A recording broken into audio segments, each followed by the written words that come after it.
What's up guys, this is James First, and welcome back to more Let's Play Danganronpa Trigger Happy Havoc. Last time, we started Hifumi and Taka's trial, basically proving that Taka was moved using the tarp and the dolly, which was pretty obvious since there was blood on the wheel. And today we're getting back to the main subject, also because Hiro was in the suit, but he could not have been the culprit. Yeah, the subject of how Robo-Justice didn't do it. Because if it's not a killer robot, hey, right on then cue. what kind of robot is it? I'm not sure that really matters. I'd be happy to explain why the occupant of the suit couldn't possibly be the killer. If you look back on how the body was transported, it will become immediately obvious. If I looked at how the body was moved, it would be clear why the person in the suit couldn't have done it. What does he mean by that?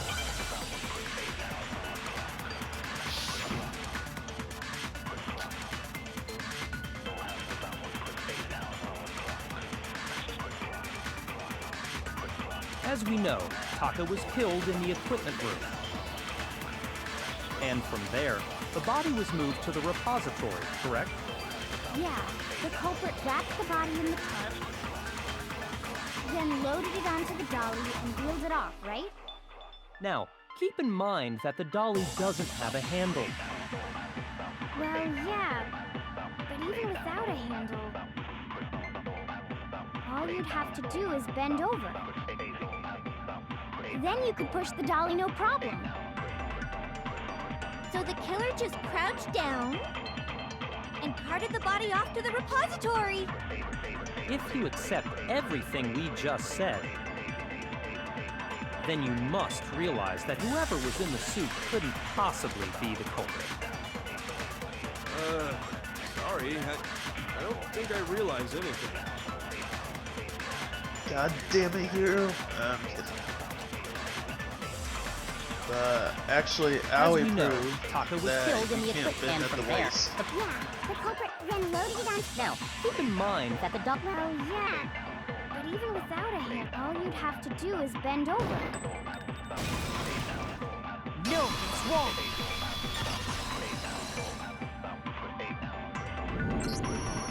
You're absolutely right that you could push a dolly without a handle if you stoop down low.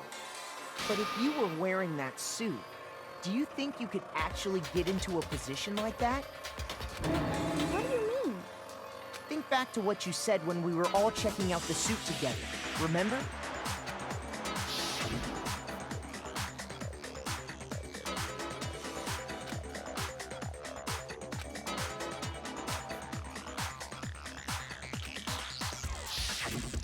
When you're in that suit, not only can you not see your feet, but you can't even bend at the waist. Am I right about that? Now that you mention it, yeah. It seems like it'd be awfully hard to push that dolly if you couldn't bend over. Well, what's to stop you from simply pushing the dolly with your feet? When you can't even see your feet? You really think someone could kick the dolly all that way? Yeah, it'd be totally impossible. Not that I can say for sure myself. On top of that, if you were wearing such a rigid, cumbersome suit, it's very unlikely you would have the dexterity to go about wrapping the body in a tarp. Well, I mean, isn't that just a matter of taking off the suit when you're ready to move the body? There's absolutely no chance that the costume was taken off just to move the body because once and on you can never take it off, but you can't take it off by I yourself. got it! I don't think taking off the suit was an option. If you remember, There was a class on the back.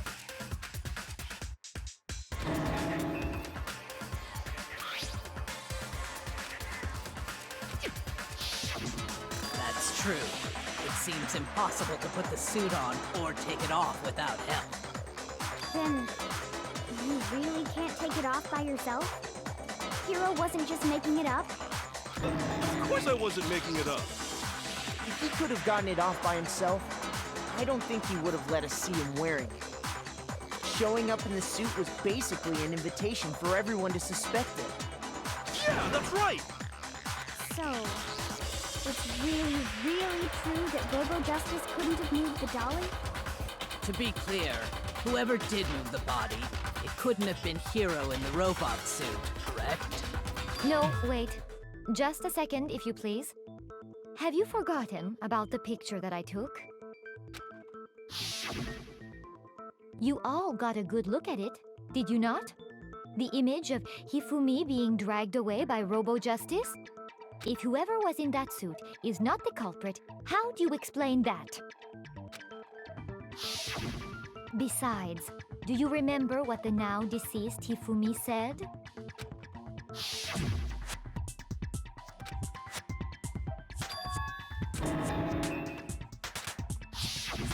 So long as those facts exist, the proper conclusion is beyond question. The individual inside the suit and the culprit are one and the same. It was Hiro, without a doubt. Yeah, that's gotta be right. Hold on a second! It's still far too early to reach that conclusion. Besides, there's no hurry to decide who did it. Before we rush to a verdict, shouldn't we explore every single possibility? Instead of seizing on one viewpoint, the truth is uncovered by analyzing things from every angle. Perhaps, but where do we go from here? Let's review this series of unfortunate events from the beginning. Maybe we'll uncover something new. Actually, need to continue that show. What a pain in the ass! I don't disagree, but our lives are on the line. If this is what it takes, we have to do it. Plus, maybe we'll get to find out where the heck Kyoko was when everything went down. All right then, let's take another look back at what happened. I suppose we could start with this morning. 4 of us gathered together in the dining hall. Makoto, Hina, Kyoko, and myself. We waited there for quite a while, but nobody else showed up, so we went to look for everyone. That was around 8 a.m. And as soon as we split up, Kyoko went missing. Soon after that, Hina found Celeste in the rec room and quickly came to get Makoto and me. It seems I was unconscious for about an hour after I was attacked by my mystery assailant. I know it was an hour because I remember being attacked a little after 7. That was when we saw Celeste's picture and discovered that her assailant had been wearing a strange costume. As it turns out, it was Robo-Justice. It also soon became clear that this same Robo-Justice had abducted Hifumi. We were soon joined in our search by Byakuya and Toko, and then went on to find Hifumi in the library. He was injured, so we took him to the nurse's office and resumed our search for the suspect. But not long after leaving the nurse's office...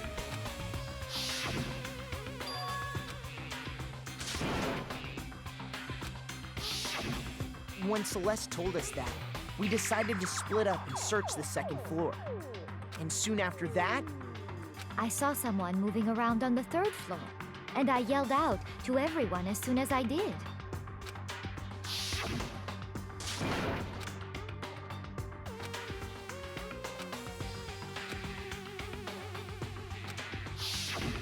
and then...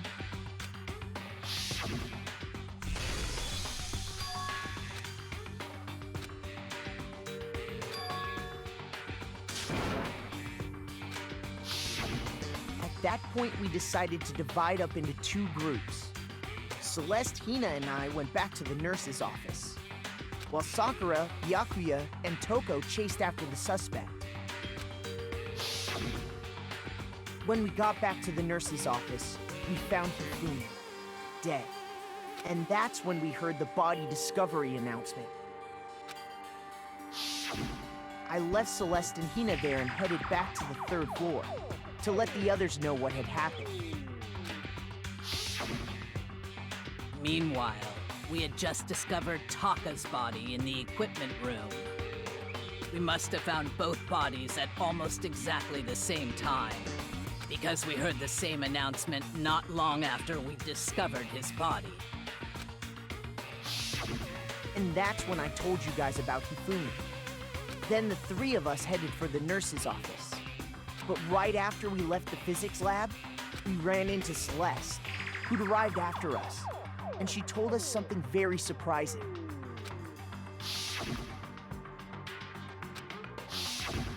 We rushed back to the nurse's office and saw that she was right. Then we remembered we'd left Toko passed out in the equipment room, so we hurried back again.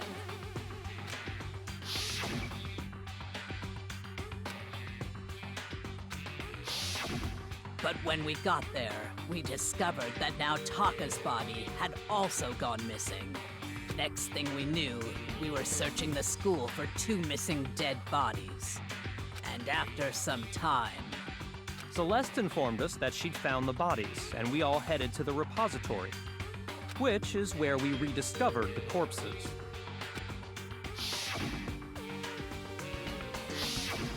I think that about covers it. I see. The whole thing sounds exceptionally complicated.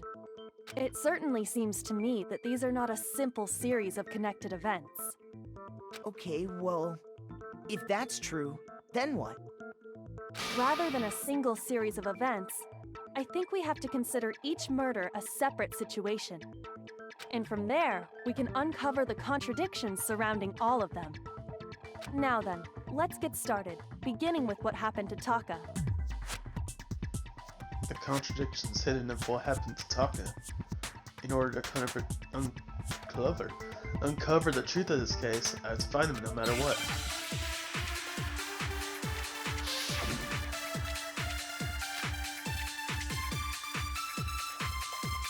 So, regarding Taka's death, I wonder if he died before Hifumi.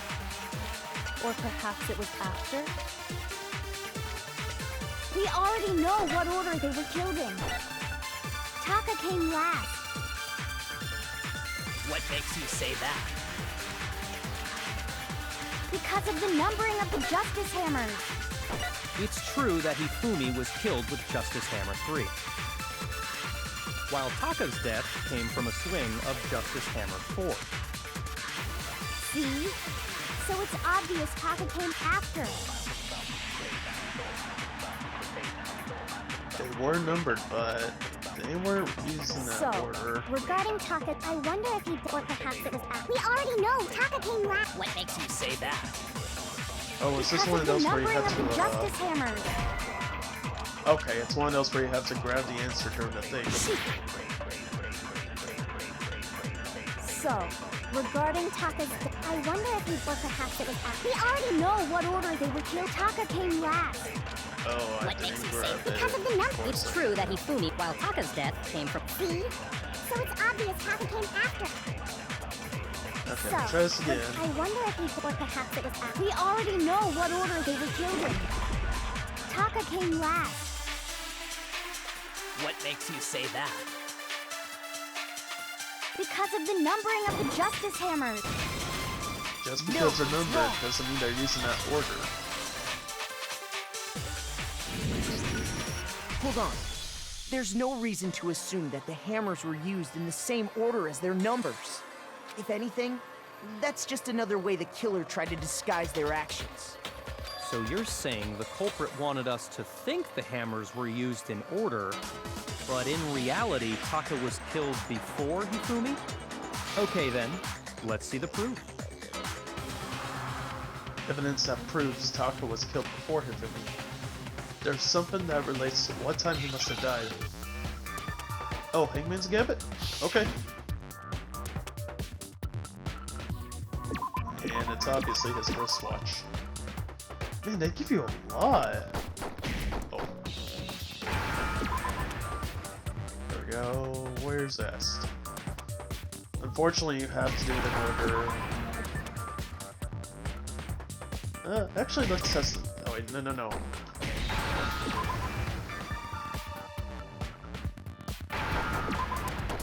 No! I almost said T. Oh wait, I need C before T. What am I saying? There we go. C before H. Now I understand. I've got it. Taka's wristwatch. See? Look. It broke with the hands pointing just past 6 o'clock. It must have gotten broken when he was attacked by the killer. Because as of last night,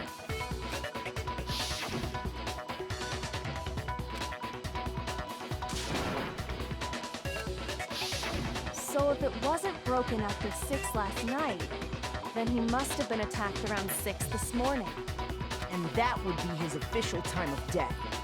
But if that's true, then he was killed well before Hifumi.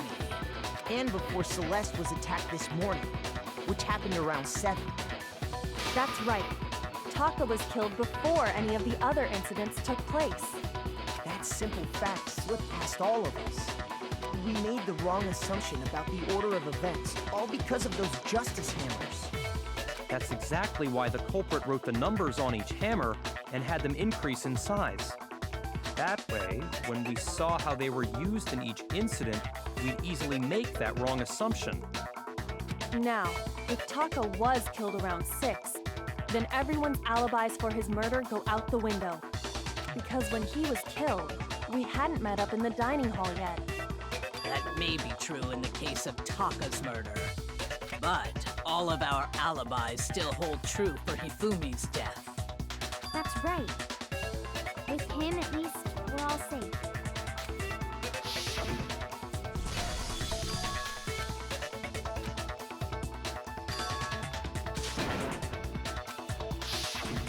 When we heard Hifumi screaming, we were all together. Except for Hiro and Kyoko. Then we all ran down to the nurse's office, and that's where we found his body. That's totally true! We're all in the clear! Oh, I know! They must have recorded him screaming on a tape or something. Then play. If that's true, where's the tape? That needs to do. I don't know. Don't just go making stuff up! Anyway, we all have rock-solid alibis for when we heard Hifumi scream. Since all of us were there together, clearly none of us could have killed him. And it does not stop there. There was also the moment when we discovered his body had disappeared. When his body vanished from the nurse's office, Hina and I were in the bathroom together, while everyone else was in the equipment room, correct? And then there's the disappearance of Taka's body from the equipment room. At that time, we were all gathered together in the nurse's office because of Hifumi going missing. Well, don't forget, I was passed out in the equipment room the whole time. Wait, then what if Genocide Jill did it? She could have dragged Taka's body out of there right then. Even if she could pull that off, there's no way she could have done the same with Hifumi's body. Because, as we just established, she was passed out in the equipment room when his body disappeared. Besides, I didn't do either of them anyway. In other words, it is impossible that any of us could have killed Hifumi or moved either of their bodies. On the other hand, Hiro and Kyoko had disappeared, so they most certainly could have done those things.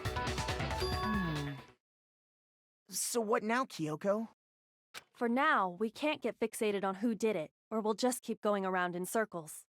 So instead of who, I propose we start talking about how. In particular, I think we need to figure out how Hifumi's body got moved. That's true. We searched everywhere, but we couldn't figure out how to explain his body disappearing. And according to what Celeste said,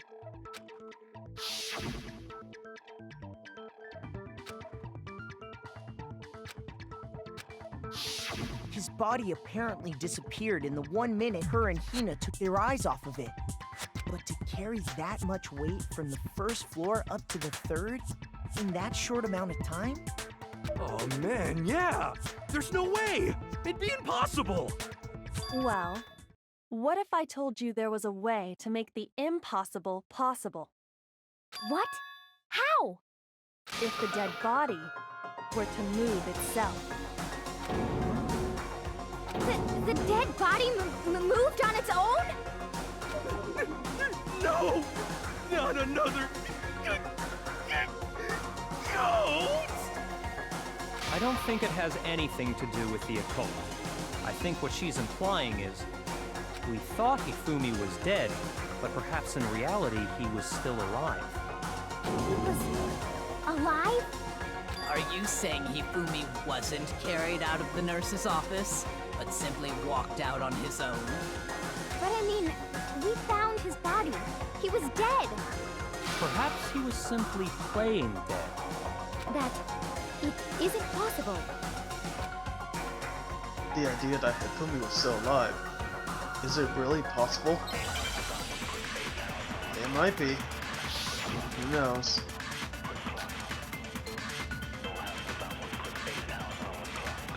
Are you saying that when we first found Hifumi in the nurse's office, there's a chance he was actually still alive? No, it is impossible.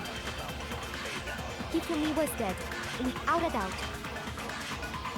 And you know that how? Surely you heard the body discovery announcement along with the rest of us. Hifumi's dead body had been found. And that is why the announcement was made. Are we really so sure about that? Maybe the announcement was intended to signal someone else's discovery. Oh, come on. They were made it. Are They you were saying shown that at when we first exactly the found same there's a time. chance he was... No. Hifumi was dead. I realized it's one of those where you have to surely grab heard the body answer. Hifumi's dead body, and that is why the... Are we really... Maybe the announcement was intended to signal someone else's discovery. Are you saying that When we first found Okay. Hifumi, there's a chance he... No. Now we got Hifumi was this. dead. And you know that... Surely you heard the body discovery announcement along with the rest of us. There's Hifumi's one dead above body had been found. There we go. No, Nice. it's wrong.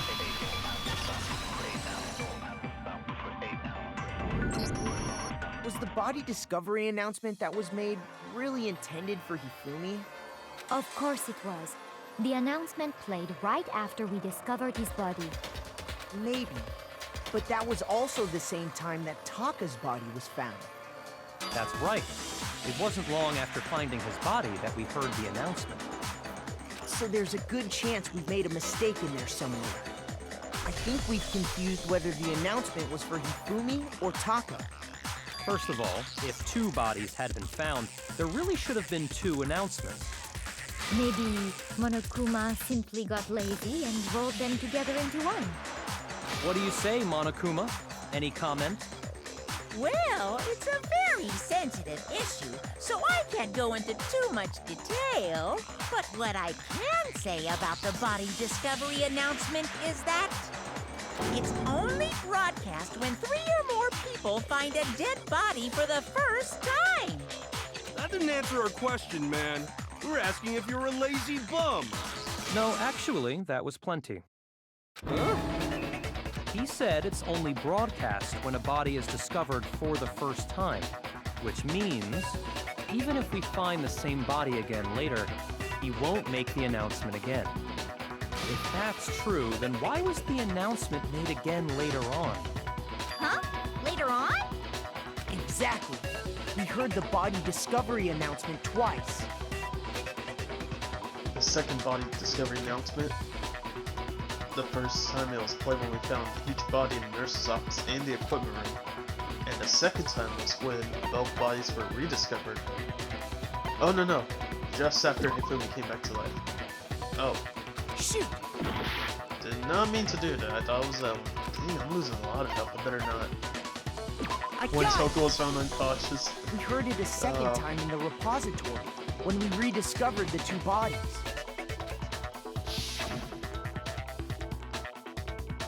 Ding dong, ding dong. I know it's serious, but I had to. It didn't seem weird at the time, but it contradicts what Monokuma just told us, doesn't it? Exactly. If we were actually rediscovering both bodies, the announcement shouldn't have played. And in reality, when the two dead bodies were rediscovered, one of them was actually being discovered for the first time. So, when we found Hifumi the first time in the nurse's office, he wasn't actually dead yet. Meaning, he wasn't actually found dead until we came upon him in the repository. And that's just part of it. There's one other thing that leads me to believe he was still alive in the nurse's office.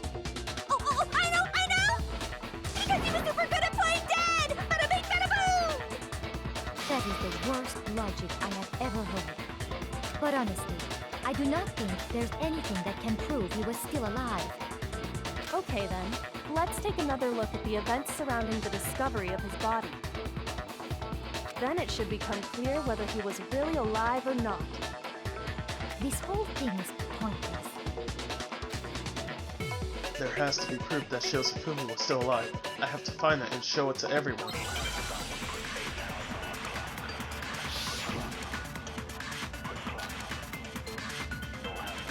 Yeah, Hifumi's glasses were Well, dirty here's one thing and we clean do. at 2 different times.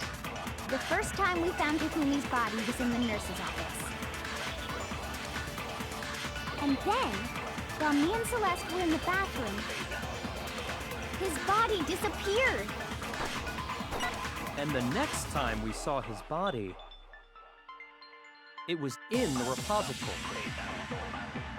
But when you compare his body before being moved and his body after being moved, other than the change in how it was positioned, there was no notable difference.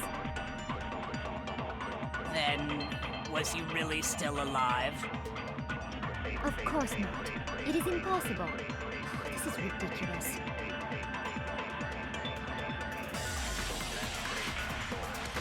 When Hifumi's body was found in the nurse's office and when it was found again in the repository, there was definitely some sort of conflict there. It was his glasses. They were clean after we found his body again. His body disappeared. And the next time it was in the But when you compare his body before, other than the change in how it was put, there was no notable difference. Can I make it? Then, Oh, come on. Was he really? Of course not. Alright, It let's is try that impossible. again. This is ridiculous. Well, here's one thing. The first time we found Hifumi's, and then, his body disappeared. And the next time it was in the But when you compare his body before, other than the change, there was no. No, it's wrong.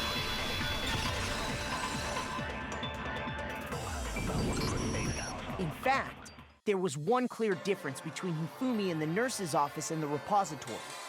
His glasses. That fact alone proves that he was only playing dead in the beginning. Perhaps you'd like to fill the rest of us in?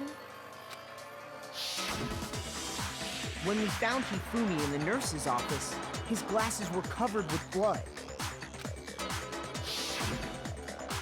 But when we found him again later in the repository, they were spotless. And I found the item he used to wipe them clean in the nurse's office trash can. The evidence I found in the trash can in the nurse's office was that Princess Pickle's cleaning cloth. I got I don't know why I did it in that It was a glasses narrated cleaning voice. cloth featuring a certain cartoon mascot. One look at the bloodstain on the cloth should make things clear. This piece of cloth was used to wipe Hifumi's glasses clean. And the mascot on the cloth is the same one that's on the digital camera, right?